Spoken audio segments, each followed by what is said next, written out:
Cantonment board में 6 नशिस्तें PTI ने जीती हैं, तो इसके बारे में आप क्या कहेंगे? हमारे वोटर्स का हमारे प्राइम मिनिस्टर इमरान खान के ऊपर एतमाद है।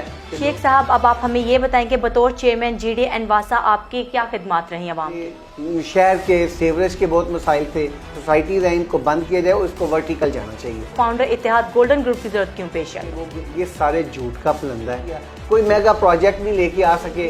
नींद हराम की कि जो वो सिलेक्शन की तरफ जा रहे थे उनको इलेक्शन की तरफ लेके आए। सियालकोट चैम्बर के काम अक्सर सुनने में आते हैं, तो वैसे काम गुजरांवाला के सुनने में क्यों नहीं आते? आपने सिर्फ फोटो सेशन किया, यहाँ पे डमी एग्जेक्टिव लाए जाते हैं। आपका ग्रुप बरसरे इक़्तिदार आ जाता है तो फिर आपकी क्या पॉलिसीज होंगी? चैम्बर के मयार को और उसके रेटिंग को बेहतर करना है अपनी परफॉर्मेंस से। तो आप सीकेडी के प्लेटफॉर्म से ये कमिंग इलेक्शन में अपने वोटर्स को क्या मैसेज देना चाहेंगे? कख नहीं इन्होंने किया। आप इस अहल ही नहीं थे। आप हैं प्रेसिडेंट चैम्बर के लायक, आपको दिखाना पड़ेगा आपने ये किया है, बताने। अस्सलाम वालेकुम नाज़रीन, आप देख रहे हैं सीकेडी मीटअप विद नायाब गिलानी। नाज़रीन, आज हम जिस शख्सियत के साथ आपकी मुलाकात करवाएंगे वो किसी तारुफ की मोहताज नहीं। एक्स चेयरमैन जीडी एनवासा रह चुके हैं, इसके अलावा पीटीआई के मरकजी रहनुमा भी हैं। लेकिन आज हम इनसे बात करेंगे बिजनेस के बारे में। ये फाउंडर इत्तेहाद गोल्डन ग्रुप के मरकजी रहनुमा भी हैं। तो बगैर किसी ताकीर के आपका तारुफ करवाएंगे शेख आमिर रहमान से। अस्सलाम वालेकुम सर। जी वालेकुम सलाम, thank you so much sir कि आपने हमें टाइम दिया। वेलकम सर, सबसे पहले मैं आपसे ये पूछना चाहूँगी कि कंटोनमेंट बोर्ड में 6 नशिस्तें पीटीआई ने जीती हैं, तो इसके बारे में आप क्या कहेंगे? मैं जी बिस्मिल्लाहिर्रहमानिर्रहीम अल्लाह का शुक्र अदा करूँगा और ये समझ लें कि अवाम का, हमारे वोटर्स का हमारे प्राइम मिनिस्टर इमरान खान के ऊपर एतमाद है कि लोग कहते थे कि शायद गुजरांवाला में कभी पीटीआई जीत नहीं सकती है। अभी 2023 तो अभी दूर है। अल्हम्दुलिल्लाह ये 2023 का ट्रायल है कि हम लोग माशाल्लाह 6 नशिस्तें जीत भी गए हैं और हमारी 7 भी जीत जाती अगर हमारे कुछ वोट जो हैं वो कैंसिल ना होते। तो अल्हम्दुलिल्लाह मैं अल्लाह का शुक्र अदा करता हूँ, लोगों का शुक्रिया अदा करता हूँ जिन्होंने पाकिस्तान तहरीक इंसाफ को वोट डाले, उन पे एतमाद किया। और इंशाअल्लाहुल अज़ीम ये जो 1-2 साल आने वाले हैं इसमें आपको गुजरांवाला में मज़ीद प्रोजेक्ट होते हुए गवर्नमेंट की तरफ से नज़र आएंगे। और इंशाअल्लाह जो नेक्स्ट हमारे बल्दियात के इलेक्शन आ रहे हैं इंशाअल्लाह उसमें पीटीआई बिल्कुल मुकम्मल क्लीन स्वीप करेगी और 23 में इंशाअल्लाह हम दोबारा अपनी गवर्नमेंट बनाएंगे। शेख साहब, अब आप हमें ये बताएं कि बतौर चेयरमैन जीडी एनवासा आपकी क्या खिदमात रही आवाम के लिए? देखिए, मैंने 1 साल मेरा टेन्योर था, उसमें मैं जो अपनी आउटपुट डाल सकता था, जितनी मेहनत कर सकता था, जितना टाइम दे सकता था, मैंने अल्हम्दुलिल्लाह वहाँ पे टाइम दिया। कोशिश की कि जो सबसे बड़ा प्रॉब्लम ये था कि हमारे गुजरांवाला की जो ग्रीन लैंड है वो तबाह हो रही थी। उसको मैंने रोकने, क्योंकि हमारे प्राइम मिनिस्टर इमरान खान साहब का विजन ये है कि ग्रीन लैंड को बचाया जाए और जो बिल्डिंग्स हैं, जो हमारी सोसाइटीज़ हैं, इनको बंद किया जाए और इसको वर्टिकल जाना चाहिए ताकि हमारी ग्रीन लैंड बचे। उस पर मैंने बहुत सारा काम किया। उसके बाद हमारे शहर के सीवरेज के बहुत मसाइल थे, उसमें अल्हम्दुलिल्लाह बहुत हद तक मैंने काम किया। बेशुमार काम थे जो वहाँ पे सर्व कर रहे थे, जो स्टार्ट किए थे, जो पाइपलाइन में थे। अब आगे हमारे नेक्स्ट जो चेयरमैन आ गए हैं वो उसको कंटिन्यू कर रहे हैं। शेख साहब, जैसा कि चैम्बर ऑफ कॉमर्स के इलेक्शन सर पर आन पहुंचे, तो अब कुछ उसके बारे में बात कर ली जाए। क्यों? सर, जैसा कि गुजरांवाला में 2 ग्रुप्स ऑलरेडी मौजूद थे, तो फाउंडर इत्तेहाद गोल्डन ग्रुप की जरूरत क्यों पेश आई? इसलिए कि वो जो पहले जो 2 ग्रुप मौजूद थे वो उनका सोच, उनका माइंडसेट ये था कि हम लोग इलेक्शन में ना जाएं, आपस में मिल बांट के सीटों को तो हम लोग सिलेक्शन की तरफ चले जाएं। वो एक जमहूरी अमल या जो लोग वहाँ पे वोटर्स हैं उनका हक छीनना चाहते थे। हमने फिर उनको जब देखा कि ये दोनों आपस में मिलके सिलेक्शन की तरफ जा रहे हैं, ये ड्राइंग रूम में बैठ के अपने अपने लोगों को, अपने अपने रिश्तेदारों को, दोस्तों को लेके आ जाएंगे और हमारे शहर को पूछने वाला फिर कोई नहीं होगा। तो लिहाजा हमने अपने कोई चंद दोस्तों ने मिल के तो इस ग्रुप को बनाया ताकि हम लोगों को राइट्स दिलवा सके, उनके पास चॉइस हो। लोग उनके ऊपर जो 2 ऑलरेडी ग्रुप बैठे हैं वो उनके ऊपर अपनी मर्जी से लोग मुसल्लत ना करें। हम लोगों ने ओपन कर दिया अपने शहर के लिए चॉइस को कि यहाँ पे इलेक्शन होगा और इलेक्शन में जिन लोगों को, वो लोग जो हमारे वोटर्स हैं, जो चैम्बर ऑफ कॉमर्स के वोटर्स हैं, वो जिनको चाहें इलेक्ट करें और वो आके वहाँ पे परफॉर्म करें। तो लिहाजा हमने जो अपना ग्रुप बनाया वो अपने जो गुजरांवाला की कम्युनिटी है उनको उनका राइट्स, वोटिंग राइट्स दिलवाने के लिए हमने ग्रुप बनवाया। अब उनकी नींद हराम की कि जो वो सिलेक्शन की तरफ जा रहे थे उनको इलेक्शन की तरफ लेके आए। मेन जो हमारा कॉज था, जो हमारा एक स्टार्ट था, वो हमने अल्हम्दुलिल्लाह अचीव किया। कि उनको पिछले साल भी वोटर्स के पास जाके मिन्नतें भी करनी पड़ी और जाके मांगना भी पड़ा। जो अपनी वो तौहीन समझते थे कि लोगों के पास जाके वोट मांगेंगे तो उनकी तौहीन होगी, अब अल्हम्दुलिल्लाह उनको हर साल लोगों के पास जाना पड़ेगा, वोट मांगने भी पड़ेंगे। वो कहते हैं जी हमारा टाइम बड़ा कीमती है, उनको टाइम, अगर चैम्बर की उन्होंने सियासत करनी है तो उनको टाइम भी सर्व करना पड़ेगा, लोगों को वोट भी मांगने पड़ेंगे, और अपनी अगर वो बरसर इक़्तिदार पिछले साल रहे हैं अभी, तो उनको बताना भी पड़ेगा हमने क्या किया शहर के लिए।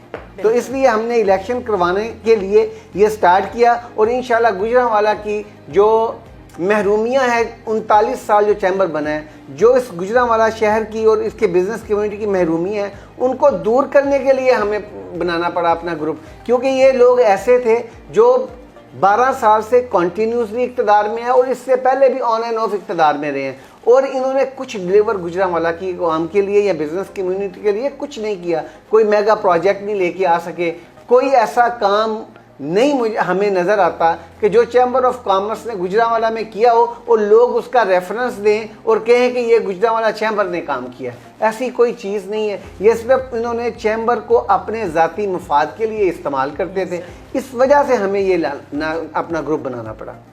शेख साहब, अब हमें ये बताएंगे, अगर आपका ग्रुप बरसरे इक़्तिदार आ जाता है तो फिर आपकी क्या पॉलिसीज़ होंगी?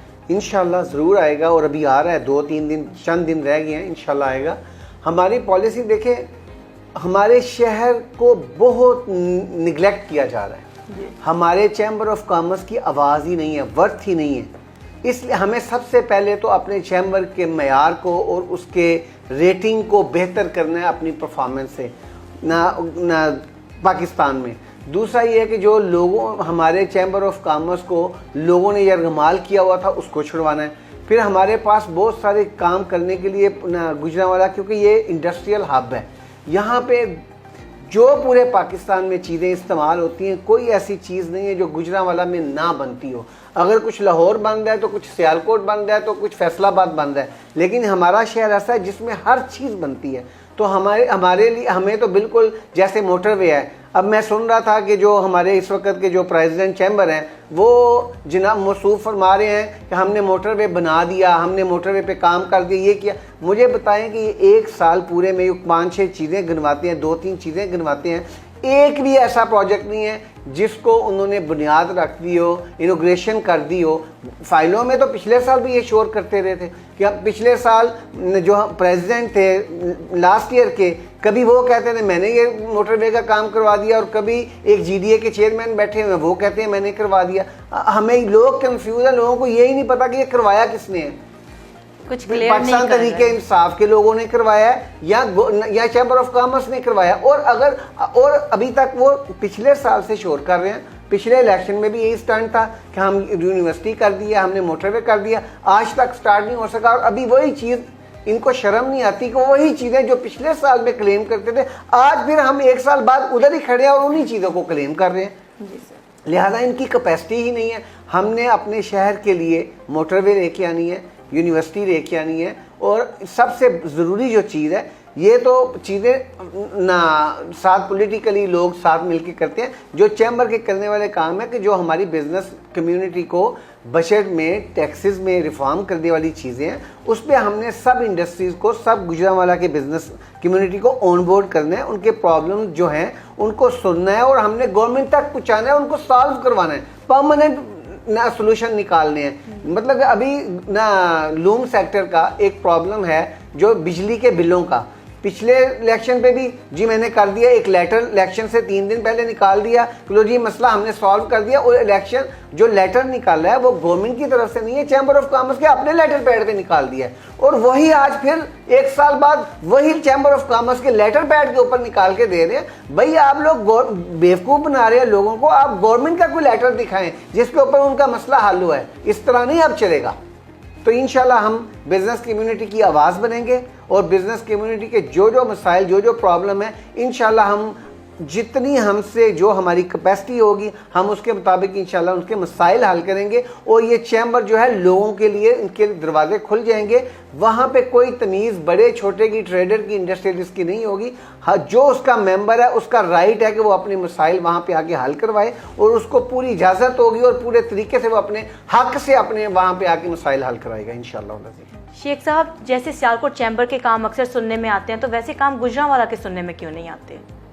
अच्छा, मैंने उसको पहले भी कई दफ़ा अपने इंटरव्यूज़ में बताया है। उसकी बेसिक वजह मैं शॉर्ट्स आपको फिर बता देता हूँ। उसकी बेसिक वजह यह है कि वहाँ पे जो एग्जेक्टिव आते हैं वो वहाँ पे एलिजिबल होते हैं, कैपेबल होते हैं, वो अपना इंटरव्यू देते हैं, अपनी क्वालिफिकेशन के मुताबिक वहाँ पे आके बैठते हैं, फिर उनको इम्पावर किया जाता है कि आप वहाँ पे बैठ के चैम्बर ऑफ कॉमर्स में काम करें और वो लोग फिर अंत तक मेहनत करके वो काम करते हैं और फिर उसके रिजल्ट निकलते हैं। यहाँ पे डमी एग्जेक्टिव लाए जाते हैं और उनकी पावर छीन ली जाती है और उनको फिर दोबारा उनसे काम नहीं करवाया जाता। चैम्बर ऑफ कॉमर्स में बिठा के उनसे काम नहीं करवाया जाता। सिर्फ चैम्बर का प्रेसिडेंट बैठा होता है, एसवीपी बैठा होता है और वीपी बैठा होता है, या फिर जो सो कॉल्ड कायदीन है पीछे वो उनको रिमोट से काम करवा रहे होते हैं। इसलिए आज तक हमारा कोई मेगा प्रोजेक्ट नहीं गुजरांवाला में बन सका, ना ही कोई काबिल जिक्र कोई chief chamber of commerce Gujranwala ने कभी किसी को ना दिखाई हो या दिखाई दे रही हो। तो लिहाजा जब इंशाअल्लाह हमें मौका मिलेगा तो ये जब इतने लोग मिलके काम करेंगे तो फिर इंशाअल्लाह आपको इसकी तकदीर शहर की बदलती हुई नज़र आएगी इंशाअल्लाह। शेख साहब, जैसा कि अभी आपने बताया कि एग्जेक्टिव्स को काम करना चाहिए, तो फिर एग्जेक्टिव सिलेक्शन का मेरिट क्या है? देखिए, एग्जेक्टिव ना उसका जो मेरिट है ना, मैं ये समझता हूँ कि वो डिफरेंट एसोसिएशन से होने चाहिए लोग, ताकि वो अपने एसोसिएशन को रिप्रेजेंट करें, उनके मसाइल को वो बखूबी जानते होते हैं, अपने जो आपके अपना बिज़नेस होता है उसके रिलेटेड जो प्रॉब्लम्स होती हैं उनके मसाइल आप बेहतर तरीके से हल कर सकते हैं। एक तो यह है कि रिश्तेदारी पे पिक एंड चूज़ नहीं होना चाहिए, दोस्तियों में नहीं होना चाहिए। मेरिट यही है कि आप डिफरेंट एसोसिएशन से, डिफरेंट जो हमारे सेक्टर्स हैं उनसे आप एग्जेक्टिव उनको कहें कि आपको जो रिप्रेजेंट कर सकता है वो ऐसा बंदा दें और उनसे आप लेके जब उनको आप लेके आएंगे और वो आके जब आप चैम्बर ऑफ कॉमर्स में बैठ के काम करेंगे तो डेफिनेटली उसका रिजल्ट निकलेगा। जब एक बंदा आपके सेक्टर का नहीं होगा तो वो कैसे आपके मसाइल हल कर सकता है? तो लिहाजा सेक्टर से एग्जेक्टिव आना बहुत ज़रूरी है और हमने जो अभी एग्जेक्टिव दिए हैं 15, अल्हम्दुलिल्लाह हमने यही कोशिश की है कि हमारा कोई रिश्तेदार नहीं है, कोई दोस्त नहीं है, सब वो लोग हैं जो मुख्तलिफ एसोसिएशन से आ रहे हैं और वो अपनी एसोसिएशन को आगे इंशाअल्लाह ताला टेकअप करेंगे। शेख साहब, अब जैसा कि हम लोग अपने प्रोग्राम के एंड की तरफ जा रहे हैं, तो अब सीकेडी के प्लेटफॉर्म से ये कमिंग इलेक्शन में अपने वोटर्स को क्या मैसेज देना चाहेंगे? मैं अपने वोटर्स को कहता हूँ कि आजकल ना फ़ोन कॉल्स चल रही हैं बरसरे इख्तियार ग्रुप की कि हमने ये किया, हमने वो किया, ये सारे झूठ का पलंदा है, बिल्कुल झूठ बोल रहे हैं। कख नहीं इन्होंने किया, ना ये कुछ करने जोगे हैं। अगर करने जोगे होते तो हमारे 12 साल ये बरसरे इक़्तिदार रहे हैं, कुछ कर न लेते। जो इस वक्त के प्रेसिडेंट हैं वो कहते हैं कि मैं वॉशिंग मशीन एसोसिएशन से हूँ, उनका वाकई बिजनेस तो वॉशिंग मशीन का ही है, लेकिन उन्हें पूछे कि आपकी एसोसिएशन आपके साथ है, अगर आपने इतने काम किए हैं तो आपकी एसोसिएशन आपको क्यों छोड़ के चली गई है? कम से कम यार बंदे का अपना घर तो अपने साथ रहता है ना, आपके घर वाले तो आपके साथ रहते हैं, आपकी एसोसिएशन आपका घर था, आपके घर वाले थे, आपको वो छोड़ के चले गए और आप कहते हैं कि मैंने काम बहुत किए। अगर आपको काम किए होते तो लोग आपको छोड़ के ना जाते, हमें लोग छोड़ के आपकी तरफ आते। ये तो सिंपल फार्मूला है कि आपने काम नहीं किए तो लोग आपसे छोड़ के आ रहे हैं। आपको कितनी एसोसिएशन गिनवाऊं कि हमें जो आपको छोड़ के हमारी तरफ आ गई हैं, आपको खुद भी पता है, आप जरा उंगलियों पे गिने, आपकी 10 उंगलियां खत्म हो जाएंगी। आपने कुछ नहीं किया, आपने सिर्फ फोटो सेशन किया, आपने सिर्फ दौरे किए, आपने अपनी इंडस्ट्री को प्रमोट किया, लोगों को बुलाया, इस्लामाबाद से लोग आए हैं, बहुत सारे आए हैं, लेकिन वो आपकी इंडस्ट्री का विजिट करने आए हैं और चैम्बर तो ऐसे ही बस चाय पीने के लिए आए हैं। आप इस अहल ही नहीं थे। अगर आप इस अहल होते तो जैसे आप प्राइम मिनिस्टर के वफद में पीछे गए थे, जो आपने वहाँ पे तकरीर की थी, सर शर्म से झुक गए हैं हमारे पाकिस्तानियों के, खाली गुजरांवाला के नहीं, आपने पूरे पाकिस्तान के सर जो से ना वो शर्म से झुका दिए थे। आपने वहाँ पे जाके पूरी दुनिया के सामने एडमिट किया है कि हम लोग अंडर इनवाइस करके बेचते हैं और हमें आप बैंकिंग के अलावा कोई चैनल दें जिससे हम पैसा मंगवाएं या भेजें। आपको कुछ ख्याल होना चाहिए कि आप इंटरनेशनल लेवल पे वहाँ पे जाके क्या सवाल प्राइम मिनिस्टर से कर रहे हैं और क्या अपना चेहरा आप दिखा रहे हैं। और ये आपका लेवल है, आप हैं प्रेसिडेंट चैम्बर के लायक। आपको मलक ज़हीर के कोटे से लाया गया था। जब तक यहाँ पाक गुजरांवाला में मेरिट पे एलिजिबल जो उस अहल हों वो लोग जब तक नहीं आएंगे तो फिर ऐसे ही सवाल किए जाएंगे और ऐसे ही हमारा मजाक उड़ाया जाएगा। तो मैं लोगों से रिक्वेस्ट करता हूँ कि ये बिल्कुल प्रोपोगेंडा है, इन्होंने कुछ नहीं किया। कोई एक ऐसा प्रोजेक्ट बताएं जो आपने जिसकी इनॉग्रेशन कर दी हो, जिसकी आपने ईंट रख दी हो कि ये स्टार्ट हो गया। फाइलों में तो 12 साल से आप बड़ा कुछ दिखा रहे हैं शहर को। अब आपके झांसे में नहीं शहर आने वाला, आपको दिखाना पड़ेगा आपने ये किया है। बताने से अब कुछ नहीं होगा, बताया बहुत कुछ जा सकता है। झूठ का तो आप पलंदा है, अब दिखाएं आपने क्या किया है। बहुत शुक्रिया। जी नाज़रीन, आपने शेख आमिर रहमान साहब की बातें सुनी जो कि फाउंडर इत्तेहाद गोल्डन ग्रुप के मरकज़ी रहनुमा हैं, और उम्मीद करती हूँ कि आपके जहन में बहुत कुछ क्लियर हुआ होगा। और इसी के साथ ही अपनी होस्ट नायाब गिलानी को इजाज़त दीजिए। मिलते हैं अगले प्रोग्राम में। अल्लाह निगहबान।